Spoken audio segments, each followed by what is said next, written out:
Thank you guys for joining me on another FDH Season 7 2021 preseason waterfowl videos. I'm cranking out a bunch of videos, 4 videos a week. I'm so excited about sharing these videos with you guys. So if you like them, make sure that you subscribe and comment down below. So today, I am going to be sharing with you the work that I have done with my little retriever Georgie from Flatlander Kennels this off season in preparation for her first ever HRC hunt test. Now, I got Georgie from Flatlander Kennels up in Nebraska. Owner-operator Chris Jobman is one of the premier trainers in America. And man, I'm telling you guys, the animals that Chris puts out up there at Flatlander Kennels are second to none. If you are looking for a dog or someone to train your dog, I would suggest checking out Flatlander Kennels. You can find them on Facebook, and they've got a website that I'll put here for you guys to check out. You cannot go wrong with Chris Jobman, Flatlander Kennels. So Georgie is the third dog that I have ever had, and Georgie is way more talented than my two previous dogs. So when I got Georgie from Flatlander Kennels, I decided, you know what, I'm going to put a bunch of effort into this dog like I never have before and see how far I can progress this little dog and just work as hard as I can, share it with you guys, and see where we could go. So after season 1, Georgie did an awesome job. I was really, really happy with her. And I decided, hey, why don't I try to enter Georgie in a hunt test? Now, this is something that Fumbles did with one of his previous dogs. He did both HRC and AKC. And he actually titled his dog Ebony in finished on HRCs. With the hunt test game, if you've never been a part of that or don't know anything about it, there's 2 main organizations. You've got the HRC, which is the Hunting Retriever Club, and then you've got the AKC, which is the American Kennel Club. So I decided that I would get Georgie registered with the HRC and go ahead and try one of their trials. So that's what this whole video is about. This video is everything Georgie and I have been doing this summer to prepare her for that. And then I actually haven't done it yet. It's coming in a week. I'm going to show you guys the test when I go. I'm going to make 2 videos, 1 or 2 videos showing how Georgie and I do at the HRC hunt test. So be looking for that. So before we get into this video, I want to tell you guys about something really awesome. And we are giving away a hunt weekend here in my state. So at the end of this video, I'm going to give you guys a link to follow to watch a video that's going to give all of the details about the Duck Gun Podcast hunt giveaway. We're actually going to pay for at least $400 of your travel expenses. If you're the winner, you're going to bring a friend. So if you're interested in getting entered in that, at the end of this last 20 seconds or so, I'm going to put a link up for you to follow. All right, so let's go ahead and jump right into it. So I decided to enter Georgie in the HRC hunt test. And there are 3 levels of HRC hunt test. There's started, and then seasoned, and then finished. My ultimate goal in this is to get Georgie titled and finished. So like I said, this video is just going to show you the progression of what I've been working Georgie on as we prepare for our first HRC hunt test. So the first thing we did is Fumbles and I, we went to a HRC hunt test, and I did some filming just to kind of see what were the expectations of these dogs. And here you see this is the seasoned test. So on the day for the season test, you've got 2 marks, a double on land and a blind, and then a diversion bird. And a diversion bird is when the dog is running back and they throw a bird and you shoot, and the dog has to ignore it and come on back and then retrieve the bird. And then the same thing on water. And then we went and took a look at the finish test. Now, the finish test is just harder than the season. It's a triple, much longer retrieves, and the blind is also much longer with a diversion bird. So longer retrieves, triple instead of a double, just making it the same type of thing, except just harder. So that is the end goal of what Georgie and I were working for. Now going into this, I knew that I really needed to kind of move backwards. Before last season, I had been working really hard on the hand signals with Georgie, and during the course of the season, those kind of broke down. So what I decided to do was just back way up to stuff I had already done and try to build back up from the beginning. So let's go ahead and take a look here.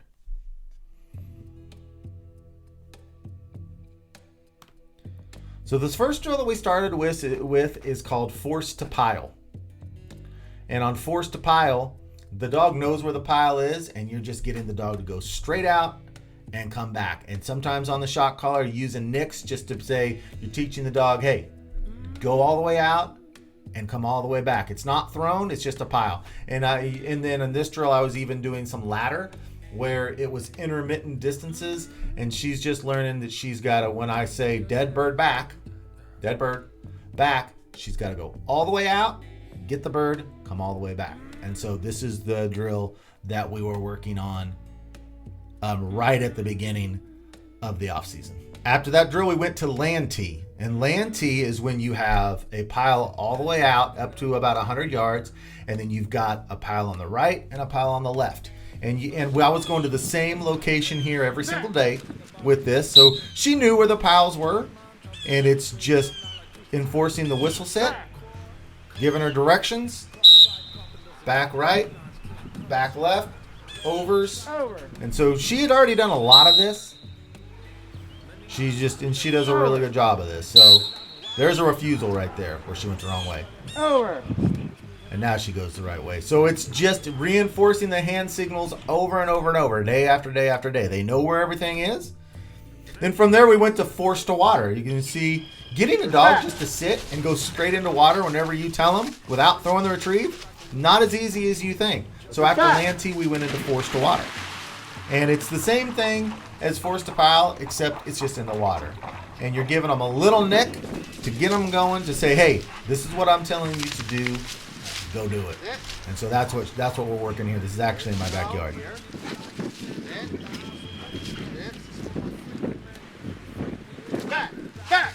Now you heard her squeal a little bit. That is a very, very low stimulus nick. And then we went to water tee, which is just like land tee, except in the water. She knows where the bumpers are. I'm using white bumpers. She can see them. And it's just practice of casting right, casting left, back to the right, back to the left, over and over and over again with lots of repetition. And she was doing really, really good with all this stuff. You're doing really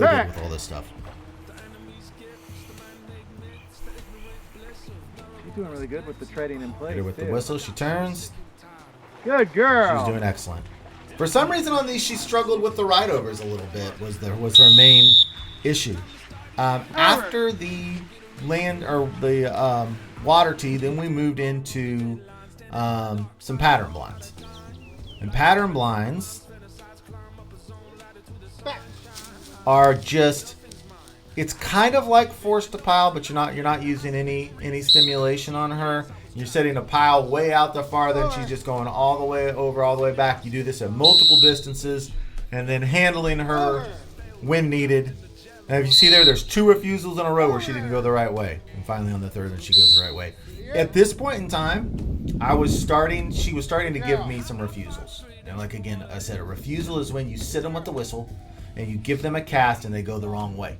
And so this is at the point in the summer I started getting a little bit nervous that I was maybe off track a little bit, because she had been doing fantastic up until this point where we were doing pattern blinds and actually introducing some cold blinds too. A cold blind is where you're just practicing on blind. She's got no idea where the bumper is, and you're sending her out. And so, and all this happened over the course of months, April, May, June, 3 months of time where I'm just repetitively working on all of this stuff. And this is where I started getting a little bit nervous, because she was just too many refusals, going the wrong direction too many times. And that let me know that maybe I was rushing through some of this stuff a little bit.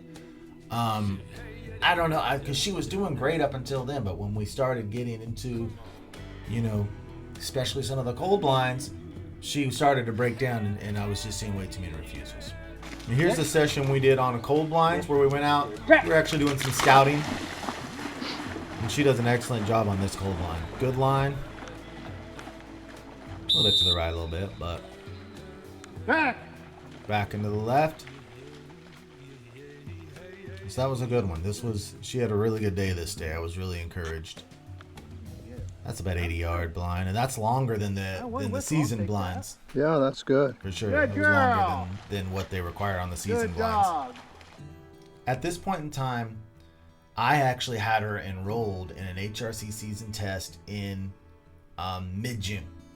And so I was starting to feel a little bit nervous about this because the refusals were starting to grow with the training, and I was just getting nervous. And I had gone and looked at that HRC hunt test, and I said, okay, I need to set up a simulated hunt test and try to see how she's going to do at this. So this next video clip you're going to see is when we tried to set up a simulated HRC seasoned hunt test.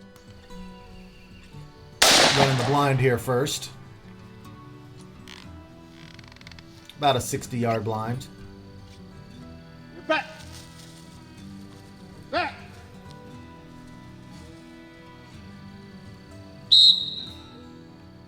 Back. That was good. Back.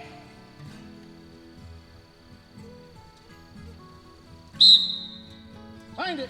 Find it. Good girl. So I was happy with that.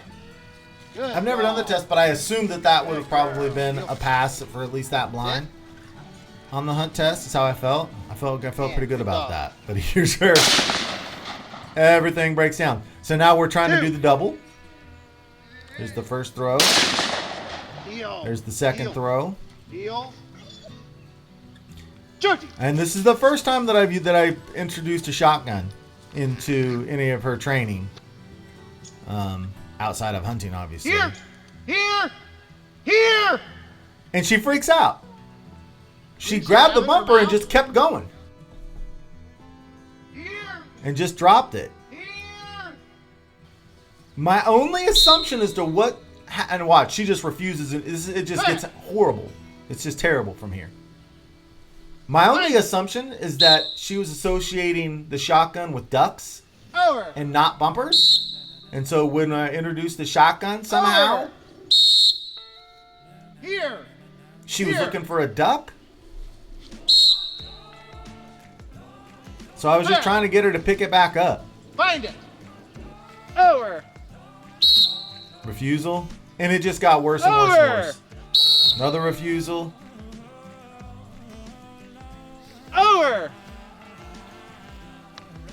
Gosh, couldn't be any worse. So at that point, I was only like 2 weeks away from the hunt test. And I was freaking out. I'm like, okay, I'm not ready for this. She's not ready for this. So I looked on the Hunt Secretary, which is where you schedule all of your hunt tests for HRC and AKC and whatever. And I found a different date in July. And I'm like, I'm backing this up a month because she's not ready for this. I don't want to go there and make a fool out of myself. I'm putting this stuff on YouTube. I want her to be ready. I want her to be successful. And so I changed the hunt test date from mid-June to mid-July, late July. And so during that time also, we had Chris Jobman on the Duck Gun podcast and talked to him all about it. And I'd actually gotten this advice from a lot of other people. And he said, look, Elliot, you've never done this before. Georgie's never done this before. She might pass the season. She might not. Just go ahead and put her in started and work your way up.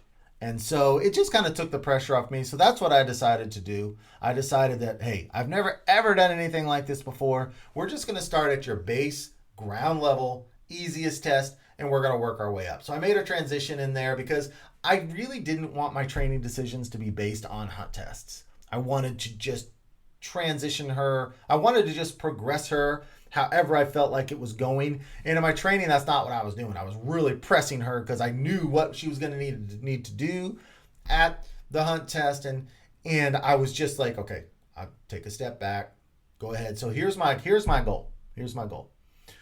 In July, I'm going to take her and we're going to do started.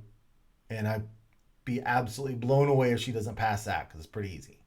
Then next summer, I'm going to put her into seasoned. And then the summer after that, I'm going to do finished. So I'm just going to do a couple a year. And so that's my goal. Now, since I made this decision and since she did so terrible on that hunt test practice, she's doing great right now. And honestly, I really believe that she would pass the seasoned hunt test at this point. I think that day with the shotgun blast and everything, that she just lost her mind and it was not a normal situation for her. So we've been working a month since that video and I feel really, really happy where she is. I'm getting much less refusals and she's just, I really feel like that she would pass seasoned right now. But like I said, we're going to start at the ground level on this thing, and we're just going to go through it. So when we go up to Iowa, if she passes both Saturday and Sunday, she'll come out of there with 10 points, and that'll actually count as one seasoned pass. So then next summer, all she has to get is, because you need 40 points to be titled in seasoned. So all she'll need is 3 season passes, and she can be titled in seasoned. So that's the plan after talking with Chris Job, and I feel really good about that plan and where she's at with it. So like I said here, and it's 2 weekends from now, I'm going to go up to Iowa. My wife's going to film for me, and we're going to show you guys this whole event. So that's what I've been working with Georgie on for the off season. I hope that you enjoyed that video and watching Georgie progress. So anyway, that's that video. Be looking for more in the future. Here is that link I was telling you guys about to go and check out the hunt giveaway, the Duck Hunt Podcast hunt giveaway. If you follow that link, there'll be a video there, and you can watch the video, and it'll give you the full explanation on what you need to do to get registered to try to win that hunt weekend and come and hunt with me and my podcast partner, Jordan Fulmer. So that's all I've got for you today. Until next time, I'll see you guys later.